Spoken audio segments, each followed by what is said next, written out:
दोस्तों इस वीडियो में हम बात करेंगे पीओपी और पीवीसी फॉल सीलिंग के बारे में।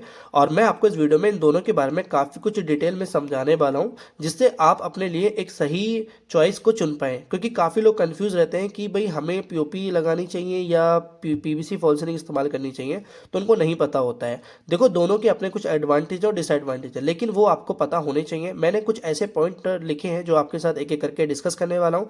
कुछ ऐसे पैरामीटर जिसमें आपको कोई भी, अगर आप कोई फॉल सीलिंग आपने चुन भी ली है, लगा रहे हैं, तो वो पैरामीटर को आप जरूर चेक कर लेना कि वहाँ पे यूजेबल है या नहीं है। तो हम एक एक करके डिस्कस करते हैं आपके साथ। अभी पहले बात कर लेते हैं डिज़ाइन को लेके। देखो जब आप फॉल सीलिंग की तरफ जाते हैं तो कहीं ना कहीं आप अपनी सीलिंग को एक अच्छा लुक देना चाहते हैं, एक अच्छा डिज़ाइन देना चाहते हैं। तो डिज़ाइन तो देखो दोनों में ही आपको भरमार मिल जाएगी, चाहे आप पीओपी की बात करें या पीवीसी की। बस फर्क इतना है कि पीओपी में आपको बहुत ज़्यादा डिज़ाइन देखने को मिल जाएंगे। अगर आपके माइंड में कोई डिज़ाइन हिट कर रहा है और आपने उसको हल्का सा पेपर पे ड्रॉ कर दिया, तो आपका जो भी वर्कर है, जो भी एक्सपर्ट आपका जो इस्तेमाल कर रहा है, पेंटर है या पीओपी वाला है, तो वो इजीली उसको फॉल सीलिंग के डिज़ाइन में बदल सकता है। ठीक है। लेकिन यहाँ पे अगर हम पीवीसी की बात करें तो पीवीसी में भी डिज़ाइन की कोई कमी नहीं है, यानी कि वहाँ पे थोड़ी लिमिटेशन है। यानी कि वहाँ पे तो देखो शीट्स आती हैं, कलर चेंज हो सकते हैं, शीट्स के मतलब लुक चेंज हो सकते हैं, उसको एक अच्छे से मोल्ड करके डिज़ाइन करके बनाना होता है। ठीक है, अपने अनुसार। अब होता क्या है कि वहाँ पे थोड़ी लिमिटेशन हो जाती है। लिमिटेशन का मतलब ये नहीं है कि सिर्फ वहाँ पे 10-15 डिज़ाइन आते हैं, वहाँ पे भी आपको कई सौ डिज़ाइन मिल जाएंगे। जब आप जाते हैं तो आपको वो एक बुकलेट प्रोवाइड करेगा, उस बुकलेट में काफ़ी सारे लुक आपको देखने को मिल जाएंगे। लेकिन अगर ज़्यादा बात करें तो पीओपी में आपको मिलेंगी। उसके बाद कर लेते हैं इंस्टॉलेशन प्रोसेस का क्या है। तो वो इंस्टॉलेशन प्रोसेस की बात करें तो जब आप पीवीसी की तरफ जाते हैं तो आपको बहुत इजी वे में आप उसको लगवा सकते हैं, या देखेंगे कि आप अपने किसी कमरे में 2 दिन में वो फॉल सीलिंग लग के कंप्लीट हो जाएगी। और अगर हम बात करें पीओपी की तो उसमें आपको थोड़ा टाइम लगता है। देखो एक दिन में चैनल बनते हैं, मार्किंग होती है, उसके बाद आप जब पीओपी से आप काम करते हैं तो एक ही बार में सारा डिज़ाइन नहीं बना सकते, थोड़ा उसको सूखने का भी टाइम देते हैं, क्योंकि वो बहुत जल्दी सूख जाती है पानी में डालते ही। तो वहाँ पे थोड़ा हमें समय देना पड़ता है और वहाँ पे आपको 3-4 दिन भी लग सकते हैं जब आप पीओपी की तरफ जाते हैं। उसके बाद कर लेते हैं बेस्टेज को लेके कि अगर बेस्टेज कितना होता है, किस फॉल सीलिंग में ज़्यादा होता है। पीओपी की बात करें तो उसमें थोड़ा ज़्यादा होता है। आप देखेंगे कि जब आप लगाते हैं तो आप उसमें देखते हैं नीचे काफ़ी सारी पीओपी आपकी गिर जाती है और वो यूजेबल नहीं होती, एक बार गिर गई तो ख़राब हो जाती है। और उसमें आपका बहुत सा थोड़ा सा चैनल भी बच जाता है, कोई एकदम प्रॉपर लेंथ का नहीं आता।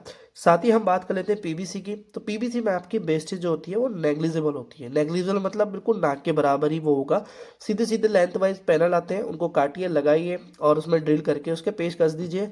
बहुत ही सिंपल रहता है और उसमें बहुत कम आपको बेसिस देखने को मिलती है। आपका पैसा उसमें ज़्यादा इस तरीके से ख़राब नहीं होता है कि उसमें काफ़ी ज़्यादा नुकसान हो गया आपका। इस चीज़ को लेकर हम बात करें, साथ ही हम बात कर लेते हैं मेंटेनेंस को लेके।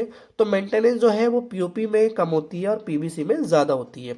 अब मैं ऐसे बोल रहा हूँ, देखो मान लो कभी कभार अगर आपने बहुत अच्छे से पीओपी की फॉल सीलिंग करी है तो उसमें आपको होगा क्या कि कुछ समय के बाद जो है देखते हैं कि आप जब अक्सर जो देखा गया है कि क्रैक्स देखने को मिलती है। लेकिन अगर आपने बहुत अच्छे से लगाया है, बहुत अच्छे से इस्तेमाल किया है मटेरियल को और अच्छी क्वालिटी का, तो वो क्रैक भी आपको बहुत कमी से देखने को मिलती है और वहाँ पे इतनी ज़्यादा मेंटेनेंस कॉस्ट आपकी नहीं जाती है। यहीं पे अगर हम बात करें पीवीसी को लेके, तो पीवीसी में क्या होता है कि कुछ समय के बाद 5-6 साल के बाद उसमें वो हल्का सा उसके जो यहाँ पे नट होते हैं, पेज होते हैं, वो थोड़े लूज हो जाते हैं, वहाँ से थोड़ा सा मोल्ड हो जाती है, टेढ़ी मेढ़ी हो जाती है। वो चीज़ें हम देखते हैं, क्योंकि अब मैं आगे बताऊंगा कि ऐसा क्यों होता है। ठीक है, उसके लिए हमने एक अलग नेक्स्ट पॉइंट पकड़ा है। तो वो हम यहाँ देखें, वाटर रेसिस्टेंस हमारा एक नेक्स्ट पॉइंट है। तो वाटर रेसिस्टेंस में क्या होता है कि देखिए मान लीजिए कि आपकी कहीं पे आपने इसको इस्तेमाल किया है, हो सकता है कि आपने छज्जे की बॉटम में यूज़ किया, छज्जे की सीलिंग जो होती है वहाँ पे यूज़ किया है, या फिर आपने कोई बालकनी में यूज़ किया है, या फिर आपने रूम में भी यूज़ किया है। तो अगर आपका कोई कोई पानी लीकेज हो रहा है, या फिर कोई बारिश की छाँव का पानी, बारिश की बरसात का पानी वहाँ पे हल्का सा पड़ रहा है, तो वहाँ पे आप पीओपी यूज़ करते हैं तो वो बहुत ज़्यादा ही आपको प्रॉब्लम देखने को मिल सकती है उसमें, क्योंकि वो वाटर रेसिस्टेंट नहीं होती है। बल्कि पीओपी तो पानी जहाँ दिखती है वो पानी को पी लेती है और धीरे धीरे वहाँ से वो फूलने लगती है, और जो आपके चैनल होते हैं जहाँ से वो कसी होती है वो वहाँ से छूटने लगती है। तो ऐसी जगह पे बिल्कुल यूज़ ना करें जहाँ पे पानी का संपर्क है। ठीक है, जैसे कि बाथरूम वगैरह हो गए, या फिर आप कह लीजिए कुछ ऐसा छज्जे के नीचे मत कर दीजिए, क्योंकि बालकनी के नीचे, छज्जे के नीचे बहुत लोग फॉल सीलिंग करते हैं, तो वहाँ पे तो बिल्कुल भी मत करना, क्योंकि वो वाटर रेसिस्टेंट नहीं होती। साथ ही अगर हम इधर बात करें कि वाटर रेसिस्टेंट में पीवीसी होती है क्या, तो वो बिल्कुल होती है, क्योंकि वो प्लास्टिक होती है, वहाँ पे उससे उसको प्रॉब्लम नहीं होगी।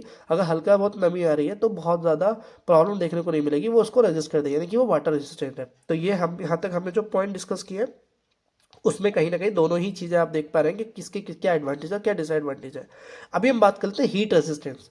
अब हीट रेसिस्टेंस मैं आपको क्यों बता रहा हूँ और क्यों देखना ज़रूरी है, ये पॉइंट देखना इसलिए ज़रूरी है क्योंकि ये हम लोग यूज़ करते हैं सीलिंग के ऊपर। ऐसा तो है नहीं कि हम ज़मीन पे कर रहे हैं। तो जब सीलिंग पे करते हैं तो क्या होता है कि छत का तापमान जब रहता है, जब धूप पड़ती है, टेम्परेचर होता है हमारा, तो छत हमारी जो है गर्म हो जाती है। और वहाँ पे अगर हम पीवीसी फॉल सीलिंग यूज़ कर रहे हैं तो होता क्या है ना कि ज़्यादा ही टेम्परेचर हाई होने से जो है वो प्लास्टिक की होती है, तो उसमें थोड़ा सा क्या होता है कि एकदम पिघलने लगती है हल्की हल्की, उसके जो शेप होता है वो चेंज हो जाता है। आप कभी देखना जिसके यहाँ पे ये हो रखी है और कुछ 2-2.5 साल पुरानी हो चुकी है, तो जिसमें सारे उस सीलिंग में सारे तापमान चेक कर देख पा लिए होंगे, तो आप देखना कि उसमें थोड़ा बहुत चेंजेस आ जाते हैं। आप में उसमें थोड़ा सा डमक आ जाती है, टेढ़ी मेढ़ी हो जाती है कुछ जगह से। मैं ये नहीं कह रहा कि सारी गिर जाती है, सारी छुट जाती है, आप अगर ध्यान से देखेंगे तो वो आपको बारीकियां समझ में आ जाएंगी। लेकिन अगर हम बात करें वहीं पे पीओपी की, तो हीट रेजिस्टेंस बहुत ज़्यादा ही अच्छे से है, उसमें कोई दिक्कत उसको नहीं होने वाली है। बल्कि आप जब पीओपी फॉल सीलिंग यूज़ करते हैं तो आपने ये देखा होगा कि वो 8-9 इंची तो हमारी जो है सीलिंग से नीचे रहती है या 1 फीट तक भी जाती है। तो उसमें जो उल्टा एक बेनिफिट आपको ये मिलता है कि गर्मियों में जो तापमान बढ़ता है उससे आपका रूम जो है सीलिंग के माध्यम से जो हीट आती है वो नहीं आती, वो उसको रजिस्ट कर देती है। तो इन मामलों में तो पीओपी ज़्यादा बेस्ट मुझे लगती है बजाय पीवीसी के। अभी हम बात कर लेते हैं प्राइस को लेके। अब प्राइस में क्या है ना, जैसे ये प्राइस देखो डिपेंड करता है कि आप किस जगह से हैं। हो सकता है कि आप ऐसी जगह से हो जहाँ पे थोड़ा बहुत डिफरेंस कर सकता है। मेरे यहाँ की मैं आपको प्राइस बता रहा हूँ। तो अगर हम बात करें पीओपी की, तो पीओपी में अगर आप प्राइस की बात करेंगे तो 100 से 110 या 120 तक, मैक्सिमम 120 तक की भी अगर आप जाते हैं तो बहुत ही सही डिज़ाइन की पीओपी फॉल सीलिंग आप करवा सकते हैं। चाहे आपका कोई सा भी मतलब बहुत ही ज़्यादा टेढ़ा मेढ़ा डिज़ाइन है जो समझ में नहीं आ रहा, वो भी आपका 100-120 में हो जाएगा। और बहुत सिंपल डिज़ाइन भी होते हैं तो शायद हो सकता है उसमें थोड़ा कम भी हो जाए, 90 तक भी जा सकता है, लेकिन 90 से 110-120 तक जा सकता है, बहुत ईजिली यहाँ पे बन जाता है। अब हो सकता है आपके यहाँ पे कुछ थोड़ा बहुत आगे पीछे हो, लेकिन हम अगर मिड वैल्यू पकड़ लेते हैं, बहुत ही नॉर्मल एवरेज पकड़ लेते हैं, तो 100 रुपये में हो जाता है।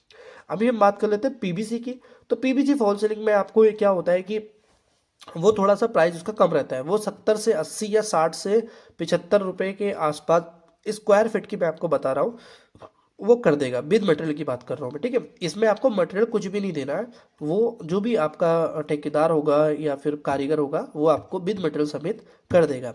तो इसमें आपको प्राइस पता चला, इसमें आपको ये भी पता चला कि क्या कौन से पॉइंट्स हमें देखने चाहिए। साथ ही में अगर इसकी यूज़ की बात करूँ तो देखो ज़्यादातर क्या होता है, पहले तो क्या होता था कि पीवीसी फॉल सीलिंग ज़्यादातर लोग क्या करते थे, दुकानों में यूज़ करते थे, ऑफिस वगैरह में यूज़ करते थे। लेकिन आज के समय में घर में भी काफ़ी ज़्यादा यूज़ हो रहा है। तो जैसे कि कुछ ऐसे पॉइंट्स थे जो मुझे बताना ज़रूरी था, जैसे कि वाटर रेसिस्टेंस हो गया, हीट रेसिस्टेंस हो गया, इंस्टॉलेशन प्रोसेस हो गया, बेस्टीज हो गया, मेंटेनेंस हो गया, प्राइस हो गया।